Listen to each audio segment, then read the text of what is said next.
C'est quoi être heureux? Comprenez une vérité. Toutes vos vieilles croyances d'enfance n'étaient pas votre choix. Vous avez construit votre vision du monde grâce à l'environnement dans lequel vous vous trouviez. Toutes vos habitudes, vos peurs et vos principes se sont formés sous l'influence de vos parents, de vos proches et de vos professeurs. Vous ne pouviez pas faire autrement. Vous dépendiez littéralement de ces personnes. Mais à l'âge adulte, le choix vous appartient. C'est désormais vous qui dirigez votre vie. Pourtant, les anciens programmes qui tournent en arrière-plan depuis longtemps limitent grandement votre potentiel.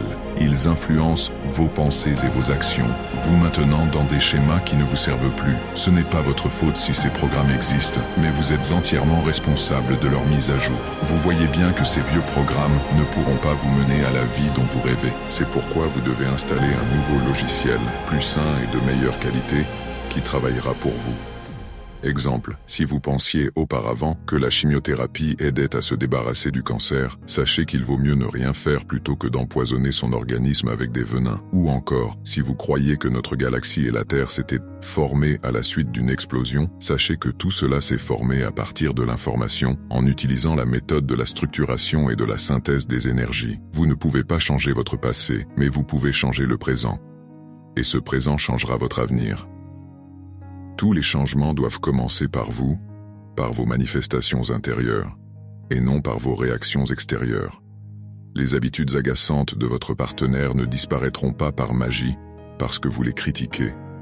Le comportement autodestructeur de vos amis ne cessera pas simplement parce que vous le désapprouvez. Les visions obsolètes de vos parents ne changeront pas parce que vous vous disputez. Et toute cette énergie que vous investissez dans les autres pour essayer de les changer, c'est de l'énergie que vous n'investissez pas en vous-même. Votre tâche n'est pas de corriger les gens et de contrôler les circonstances. Votre tâche est de vous changer vous-même et de modifier vos propres programmes de comportement. Car la seule personne que vous pouvez véritablement contrôler, c'est vous-même. Alors concentrez-vous sur vous et sur votre vie. Ne cherchez pas la louange dans les yeux des autres, cherchez le respect de soi à l'intérieur de vous. Si vous vivez pour les compliments, vous mourrez à la moindre critique. Si vous vous souciez de ce que pensent les autres, vous oublierez qui vous êtes. Aujourd'hui, vous êtes l'architecte de votre propre réalité, et vous resterez avec vous-même plus longtemps qu'avec quiconque sur cette planète. Alors, travaillez sur vous. Votre bonheur ne dépend que de vous. Oui, une petite clarification. Le niveau de bonheur des gens a atteint son minimum depuis les 15 dernières années, selon les experts. Les grands esprits de la pédagogie, Comenius, Ouchinski, Ananiev, Frankl l'ont souligné, l'être humain ne se définit pas par sa profession, son apparence ou ses connaissances, mais par 4 attributs essentiels. Le premier attribut est l'amour. La capacité d'aimer n'est pas une émotion, mais une forme d'existence. Aimer les gens, sa patrie, son travail, c'est vouloir le bien non pas pour soi-même, mais pour les autres. Car le bonheur n'appartient pas à celui qui est aimé, mais à celui qui sait aimer. Là où l'amour disparaît, la peur naît, suivie par la haine qui déshumanise l'âme.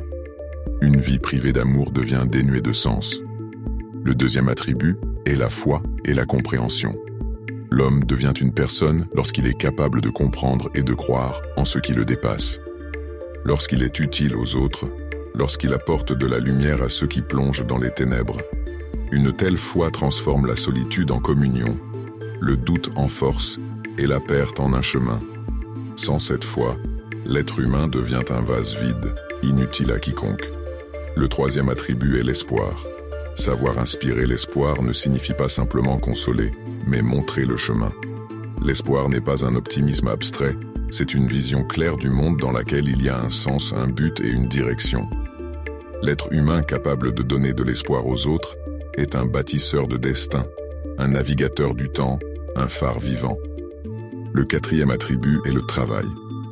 Pas simplement un emploi ou une occupation, mais la capacité de créer de la valeur d'usage. Nourrir, soigner, réchauffer, protéger, enseigner aux autres lorsqu'ils ne peuvent le faire eux-mêmes.